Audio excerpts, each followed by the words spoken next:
Welcome to Top 5, a show where we count things down from number 5 all the way to number 1. Because I don't think you can go really past 1. You can get negative numbers, and we don't want negativity on this show. Square root of -5. No. This week, listener suggestion, Top 5 planets, real or imaginary. Top 5 planets, real or imaginary. Rodrigo, it's been a while since you've been on the show. Why don't you start us off? Okay. Let's go. All right. So my number 5 planet, real or imaginary, which I believe also the square root of -5 would be imaginary, is the library planet from Doctor Who, from that time where they go to that library planet.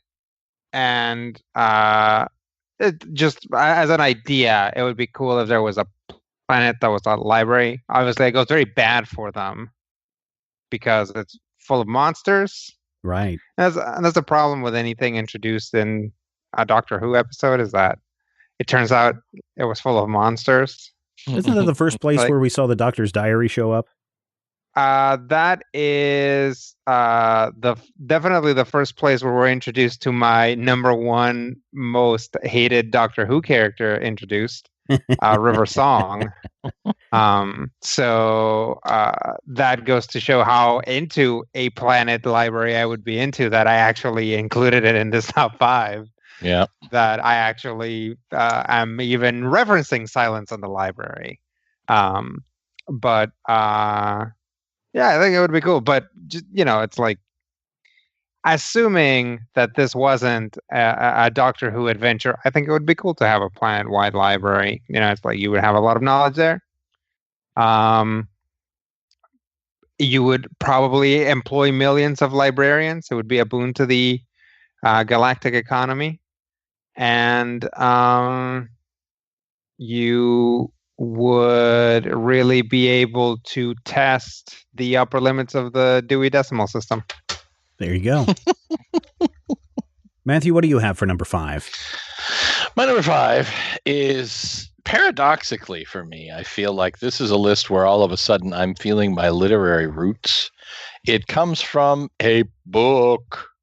And there's like no pictures or guys with capes or nothing in it. But when I was a young lad, I was not yet into all of the weird, creepy stuff that I'm into now. There was a point in my life where I was one of those science nerd guys where I would read about things and I would talk and say hello and tell people stuff. But one of the earliest things that I could find that ever fell into a science fiction zone, but still appealed to me because of, my science nerdery, was the story of several children of a particular family whose father just up and disappeared one day. And they went looking for their dad, and they found him on another world, on a freaky planet, which is described as having been overwhelmed or given in, I believe is the term, to something called the Black Thing, a thing called It. And these telepathic children find themselves on the evil dark planet Camazotz. And they have to find a way to deal with this evil hive mind intelligence called It that takes over the world. And I remember reading this and having such vivid images of all the things that were happening in this terrible, strange world. And I can remember it now. You know that thing where you remember things that you imagined when you were younger or things that you did, but you don't quite remember them. You just remember them as being wild and weird and strange. Like when you think back to looking at words when you couldn't read. Mm-hmm. Am I the only one who does that? Okay. No. But okay. So I remember the images in my head with this book. And I don't think I've read it in probably 25 years, but it's actually the book A Wrinkle in Time, he said, burying the lead. Mm-hmm. But a really, really fascinating story in a terrible world. And somehow these children have to come together and overcome the terrible, terrible world. And of course, it turns out that the people from this planet actually have 4 arms and tentacles coming out of their head. and they're weird and gray and freaky. And of course, I could draw them for you right now, but it would just give you nightmares. And that's why my number 5, Camazotz, will give you nightmares. Trademark and copyright. Cool. My number 5 is Middle Earth. Yes, I know that there's that whole Sauron thing and the crazy spiders and the even crazier orcs that come after you. But you know what? I really kind of like the Shire. They're out there smoking their weed, relaxing, getting the munchies. Middle Earth seems, especially the Shire, seems like a really nice place. So I'm going to say Middle Earth of the Earth. But isn't that That's my number actually 5. just Earth? Well, I don't think so. I don't think it's explicitly supposed to be Earth. it's an age of Earth because Is it? yeah, because that's how Tolkien got the story, is that Oh. he had a translation of Baggins's tales, and that's what he was using to transcribe into See, his whole Trixie thing. back. Yes, tricksy hobbitses. But yes, Middle Earth. It's imaginary Earth. I'll go with that as my number 5. Rodrigo, what do you have for number 4? What do I have for number 4? My number 4 is the only planet that you could ever trust to take care of interplanetary negotiations, unless you are the sagacious space explorer Zap Brannigan, in which case you would never trust them. I'm talking, of course, about the neutral planet from Futurama. It is a gray planet full of gray people, and we never see into the neutral planet, but we do get one of the best quotes from the representative from the neutral planet right before he dies, as Zap Brannigan murders him with an orbital laser. As he's about to die, he turns to the assembly and says, "If I die here, tell my wife hello."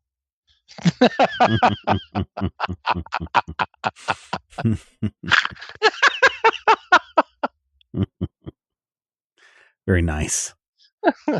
Matthew, what is your number 4? Oh, I don't know if I'd want to tell my wife hello. That seems sad.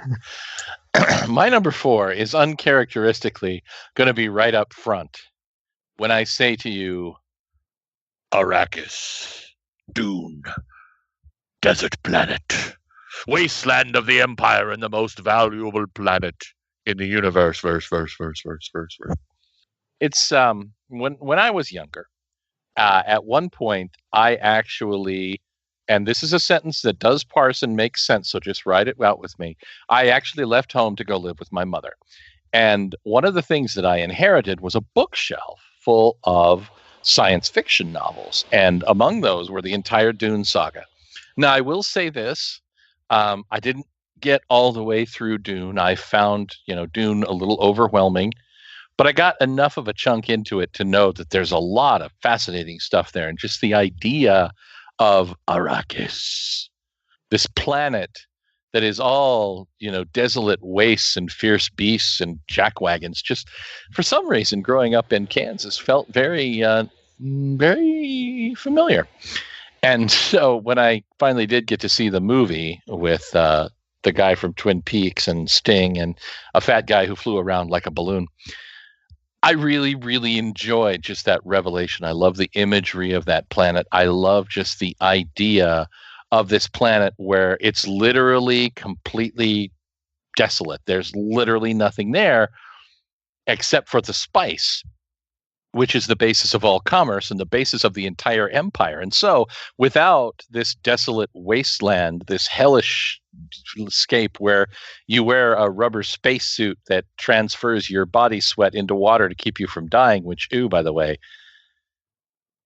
I just kind of love that idea. I love the whole concept behind it. And remember, he who controls the spice controls number 4. Spice must flow. That's right. Spice must flow. My number 4. Spice up your life. That's right. That's right. My number 4, Coruscant, the complete city planet. And the only reason I put Coruscant down Not only was it, depending on what episode of Star Wars you are on currently, not only was it the galactic center of the Empire or the Republic, depending on, again, which episode you were on, it is a planet that is one giant city that goes not only all the way around the planet, but deep, deep into the planet and deep out away from the surface of the planet, which means if you're trying to get lost, I would imagine Coruscant would be an easy place to just disappear into the millions of people that inhabit that planet. You could just go into one of the lower depths and no one would ever see you again. And if you stuck around long enough through the movie franchise, no one would ever see you again. So there you go. My I number always love 4, the fact Coruscant. that Star Wars planets are all one ecoscape. There's the ice planet and the desert planet and the jungle planet and the city planet, which implies that somewhere out there's a planet that's all ocean. Well, yeah, that's where the clones were made. The clones were made on the ocean planet. So somewhere there's a planet out there that's all like there's a cloud planet, rainforest. There's the cloud planet. There's a cloud planet. There's a planet that's all sun, which is weird. It's not a sun. It's a planet that is. It's a sun planet. Yeah, right. It's a sun planet. Yeah, that's kind of fascinating and also really unlikely. Maybe. Science, man. Science. Maybe. Rodrigo, what do you have for your number 3? My number 3 is kind of similar to Matthew's choice of Arrakis. It's Tuchanka from the Mass Effect series. It's the homeworld of the Krogan, and the Krogan are this loud, warlike, belligerent race, and it was once a lush jungle planet full of life, and then the Krogan, who are this savage, warlike race, discovered atomic warfare, and they immediately blasted each other to smithereens and their planet along with them. So now it's a blasted desert planet, and they're still there and they're still fighting. So the planet is now basically inhabited by nothing except Krogan, who are trying to kill each other, and a few species of giant sandworms who want to kill you, and killer plants who want to kill you, and a few assorted other fauna who also want to kill you. So really, the planet just matches Krogan personality a lot more nowadays. So, it's not a great place to visit, but it's a fun place to get missions, I guess. So yeah, my number 3, Tuchanka from the Mass Effect series. Tuchanka. Strangely enough, that's also the secret identity of the Black Panther. There you go. Yep. Yeah. That's Matthew, not true. But your number 3, please. More like his dad, maybe. There you go. My number 3 is one of those planets that we don't really see a lot about, but there is one notable native or denizen of that planet who kind of just carries the flag of it, in one case, literally, since the planet ends up getting destroyed in one continuity, but just sort of carries it around and makes you think, this must be a great place to live. A planet based on logic, a planet where no one gives into emotional stupidity, where no one falls to the foolishness because logic dictates that Vulcan is a perfect utopian society. Everyone gets along because logic dictates that they must. The greater good, the path of the one is more important than the path of the many, or however that euphemism goes. And when you actually watch the interactions of Commander Spock on the Enterprise, and you see all of these crazy, foolish people and this angry doctor who wants to just flare his nostrils and declare what he's not at a constant, you can definitely understand why Spock loves his, half home planet, and why the idea of this world of logic is appealing. Now, when I was a teenager, I had a huge crush on a girl who wanted to grow up to be a Vulcan. And so she would do this weird stoic Vulcan thing and raise her eyebrow, and she had this little Vulcan half smile. And I'm not saying that she was gorgeous, I'm just saying that if you ever saw her do her little Vulcan half smile with her big blue eyes, you would be just like, okay, fine, I'll buy you a house. But that's kind of in no way related to any of this. Well, Although unless you wrap it up by saying you explain the logic of her problem of wanting to grow up to be a Vulcan. The logic is that she was a beautiful blue-eyed 17-year-old built like the proverbial outhouse of brick. And also, I love the fact that at one point in the history of Vulcan, all the men had names that started with S and ended with K.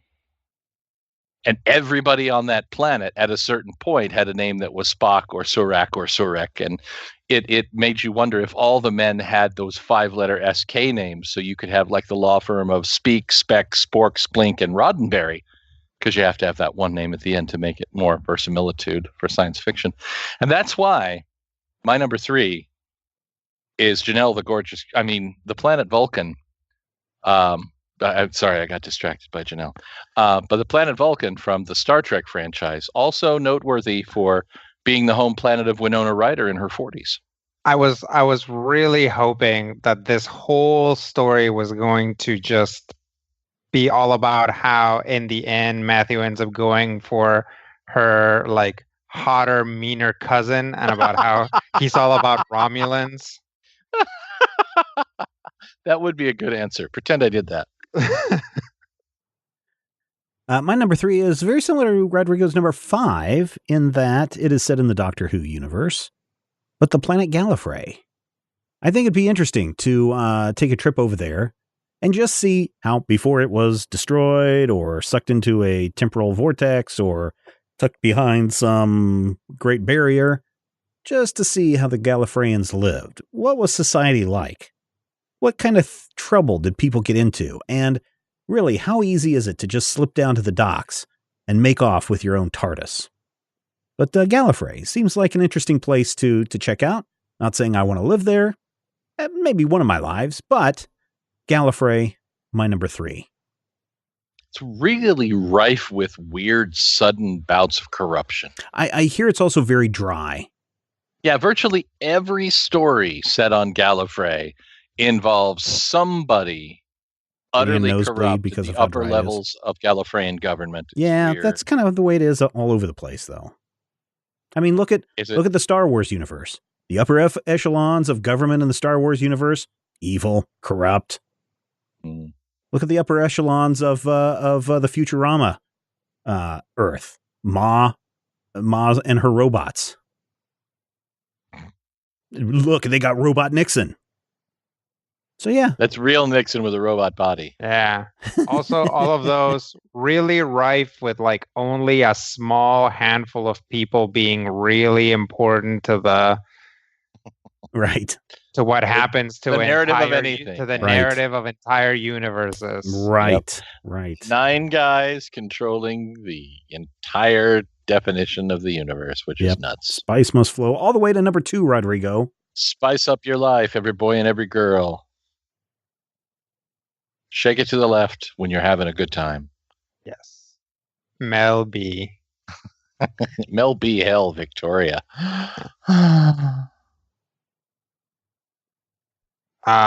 So we're at 2, right? That is my number 2 top 2 planet is the supreme evil from the 5th element, which takes the form of a planet which is hurtling towards Earth, and has to be overcome by super cool guy Corbin Dallas and his ragtag band of radio DJ, MacGuffin girlfriend, and funny monks before bad things happen to everything. But yeah, it's a cool planet. It can make phone calls.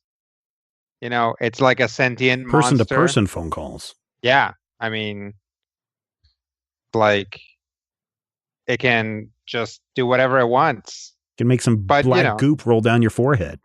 Yeah, exactly. I mean, there's some good precedent for big, scary, evil things just being a whole planet, or actually big, important, good things being a whole planet. Um, uh, not gonna name any in case they're in anybody's list, but yeah. So it's like if you want a scary antagonist, why not just have an entire planet? You know. That's true. My number 2, the Supreme Evil. Awesome. Matthew, what do you have for your number 2? Is it also a planet that's going to kill us?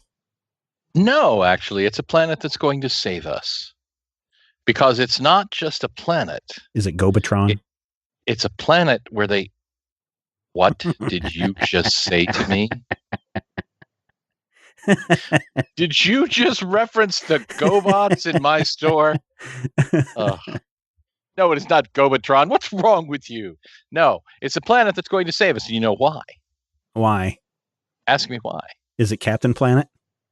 No, it is not Captain Planet, but it's the planet that's going to save us because the Vogons built a hyperspace bypass, which destroyed the planet that was a living computer designed to create the question to the ultimate answer of life, the universe, and everything. It is the planet Magrathea, orbiting the twin suns Sulonus and Ram in the heart of the Horsehead Nebula, my friends. It is the planet where the Earth was created. Slotty Bartfast did the fjords. He did. He got an award for Norway. All his life he did fjords. For a moment they become fashionable. What does he get? He gets an award. Magrathea is a planet designed to create custom-made planets.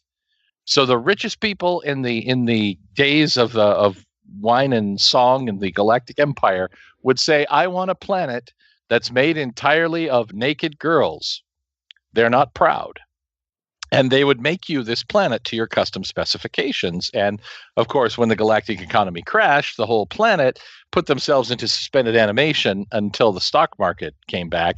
And after years and years, people thought it was just a myth. But thankfully, Zaphod Beeblebrox, the one man who should never have been allowed to be president, circa 1980, whatever, actually discovered the secret of Magrathea and went looking for it, and blah, blah, blah, fish cakes, all these things happened. And of course, Hitchhiker's Guide to the Galaxy. So in any case, Magrathea is fascinating to me because you have to think about how big does a planet have to be to make a planet inside it? And is that planet hollow? And if you actually watch the movie from like 2009, they do this fascinating job of showing you the production floor on this planet where they're building planets. And it's just utterly fascinating to me. I just love the whole concept. And that's why Magrathea, the planet what makes planets, is my number 2. Also fjords. All right. Sometimes you pine, I've heard. My number 2 is a planet that's actually going to kill us. It's out there somewhere. Some say it's on the other side of the sun. Some say that when there's an eclipse like the one we just had not too long ago, you could see it coming. And when it comes, ladies and gentlemen, my goodness, the oceans will freeze. The new age will be dawned upon us, and we will all eat pie when Planet X comes around. Don't be bringing that Nibiru foolishness around here. Planet X. What a crazy story this is about a planet that no one has ever discovered. It's supposed to be so massive. Size of Jupiter, right? It's going to come into the inner solar system at some point. But we can't detect it because we don't have things like gravitational waves or anything like that to detect a pull of this imaginary Planet X. But for conspiracy, but no, that's what I'm saying. We do have these things. That's how they discovered Neptune. Well, actually discovered Neptune based on the orbital waverance or whatever of Uranus. Sometimes Uranus is wavery, and because of the problems with Uranus, they went looking and found Neptune. I just love this crazy conspiracy theory of Planet X. This is the thing that this is actually a planet of aliens that seeded Earth, and that's how we got here. And when Planet X comes back, our overlords are going to be so angry at us. And then there's this crazy thing about how it's going to build an ice shell around Earth. It's just Is this where crazy the stuff. lizard aliens come from? It's where what aliens? The lizard people who actually run No, society? I don't think it's the lizard people. I don't think come from Planet X. It's been a while since I've been up in my. Run the Illuminati. It's been a while Up in since your I've been up tinfoil on my hat. Planet X stories. Forums. But man, back in '95, the crazy idea that Planet X is this mysterious planet that's orbiting on the other side of the Earth, and it's going to come around because it's just a free-wielding planet that just does whatever the heck it wants to do. It's I got this, craziness. I got this pamphlet a few years ago called Hercolubus or Red Planet. There's this basically this mad Spaniard who's been passing this thing around. There's this red planet that's, as we speak, hurtling towards Earth, and it's going to get here eventually, and it's just going to smash into the Earth and destroy it. And he knows this because he's been there. He's astrally projected to it, and it's populated. Makes perfect sense. Yeah. And he's the only one who knows, but somehow this literature has made it here. You can look it up. It's called Hercolubus or Red Planet. There you go. Planet X, my number 2. Como se dice chick tract? It is the craziest. It's very similar. It's very similar in style. The craziest thing about Planet X is that there's so many people that get into this. And I'm not sure why. I guess it's fun to have. I mean, for me, it's the fun. Yes, let's have a laugh at this crazy pseudoscience that people are using to talk about Planet X. But then there's so many people that just buy into it instantly. Well, some people juggle geese. I mean, people. I've never seen anybody juggle a goose. Different. Seems there unwieldy. are people. Baby geese, goslings are juggled, and you cannot define That for sounds people. like I what's should gonna make a blow phone up call their to dress. PETA. PETA? Why don't you call Katniss? She's actually a lot more useful in these situations. No, nothing. No. Okay, wait. What? I mean, Don't I got call it. PETA. Call Lois. Lois actually is the brains of the family. No? Okay. No. You guys suck. I think we should just get to Rodrigo's number 1. You suck. My number 1 is a planet of adventure. It's a planet where you go to have adventures because it is like where people land. Like nobody's from there. Well, no, some people are from there, but it's like some guys were like, "We're bad guys, ha ha ha," and like, "Oh no, we're having engine trouble," and they landed there. And then some guys were like, "We're good guys. I know we're having also engine trouble," and we landed there. And then there was like a bad mummy that was from there, and some like robot teddy bears that are from there. I think they're natives. I'm talking about Third Earth from the Thundercats.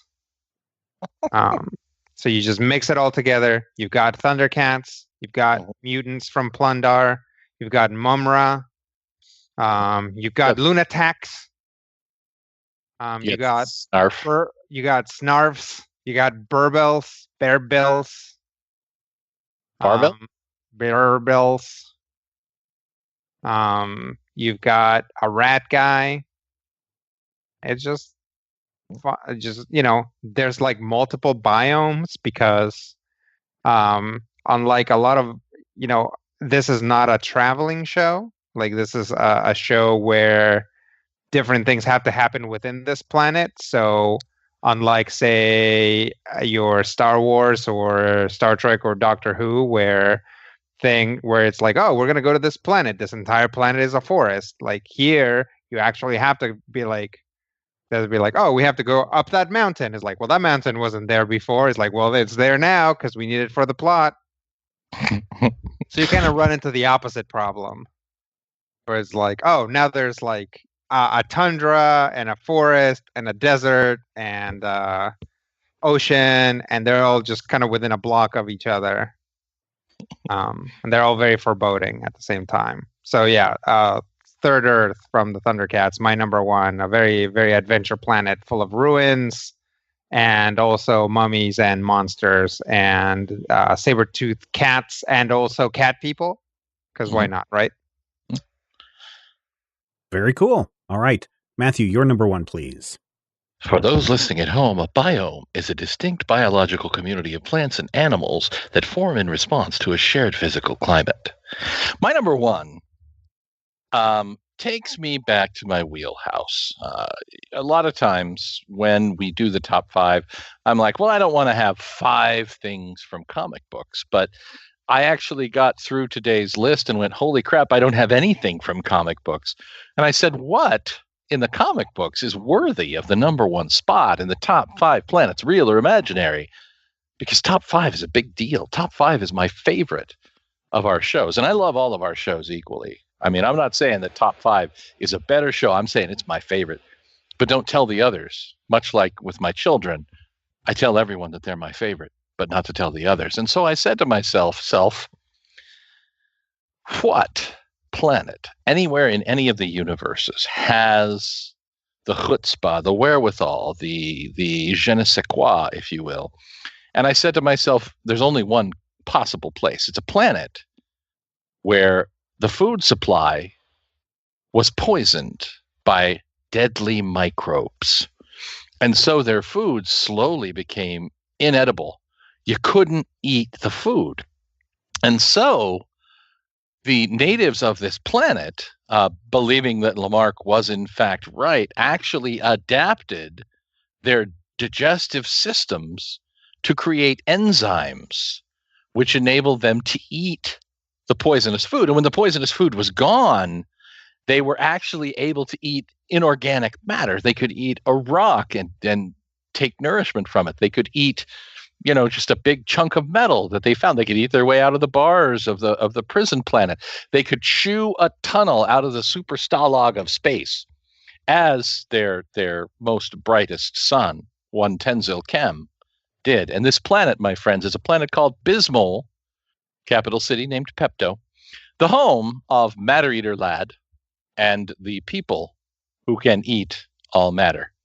Now, everybody eats matter is what you're saying to me, but no, they can eat any matter. Like in an episode of the Legion Clubhouse recently, Stephen and I watched Matter Eater Lad chew the insides out of a meteor so that it was hollow, so that he and 6 comrades could hide inside that meteor and throw it at another planet so that they could sneak in unseen by the galactic authorities. And that, my friends, is a superpower. Also, the political system of the planet Bismol, and political system makes you sound a little drunk every time you say it. The political system is done by draft. So the reason that Matter Eater Lad actually left the Legion of Superheroes was because he was drafted into the Senate of Bismol, forced to be a senator, which he discovered he was really, really good at, which led to some cool stories later. And that's why my number one planet is Planet Bismol in the DC universe in the 31st century of the Legion of Superheroes. And that's my story, and I'm sticking to it. All right. My number one. It's really kind of short, and it's kind of self-explanatory, because at one point someone came down to this planet and did an intensive study, filed the report, and in the Hitchhiker's Guide to the Galaxy, it's listed as mostly harmless. My favorite planet, real or imaginary, is Earth. In this case, it's both. Yes. Real and or imaginary, depending on your wavelength. Managed to bridge the gap, which is very impressive. Mostly harmless. There you go. Have any also rans, anybody? I was thinking of Superboy Planet, which is Superboy in Planet itself is a fantastic planet. Although the today it's planet. The Muppet Planet. Oh, that's where. Planet. Oh, yeah, the Puppet Planet. I was going to say, isn't that where Gonzo comes from? Where's Gonzo from, Rodrigo? He's a weirdo. Yeah, it depends if you see Muppets from Space as canon. Some people really kind of don't. They really don't like it. If you do, then he is an alien, but they never say what planet he's actually from. Do you have any also rans there, Rodrigo? Definitely any of the planets from the Battle Planet series. Although it wasn't actually called Battle Planet. Like the toy line was called Battle Planets. Mm-hmm. But I'm blanking out on what the series was called, and it was just like Stone Planet, Bone Planet, Ice Planet. Obviously, Homeworld from Steven Universe, where the gems come from. Mhm. That's a really good one. Yeah. Yeah. I was expecting somebody to say something about Tatooine, where the milk is blue and the power converters are playing every Friday night at Toshi Station. It's an all-nude review, the power converters. And that's why Luke was so upset that he didn't go to see it and pick up a couple of power converters. All right. Well, listeners, there you go. Our top 5 planets, real or imaginary. You can use the comment section over at Majorspoilers.com to share your thoughts on what planets you like or dislike. I suppose you could throw in some planets that you would totally not want to go to, although that's kind of out of the way of this topic. But hey, that's never stopped you from doing it before. So knock yourself out. And if you have suggestions for future top 5s, podcast at Majorspoilers.com. And while you're over there at Major Spoilers, if you enjoyed this show and you got some humor, laughs, information, whatever out of it, consider becoming a patron at patreon.com/Majorspoilers. Get access to even more stuff that we do. It's all over there at patreon.com/Majorspoilers. Hey, you know what? I'm looking forward to reading the comments section in a few days, because I'm going to read your list and everyone else is going to read your list, because everyone loves a list. Take care, everyone. We'll talk with you soon.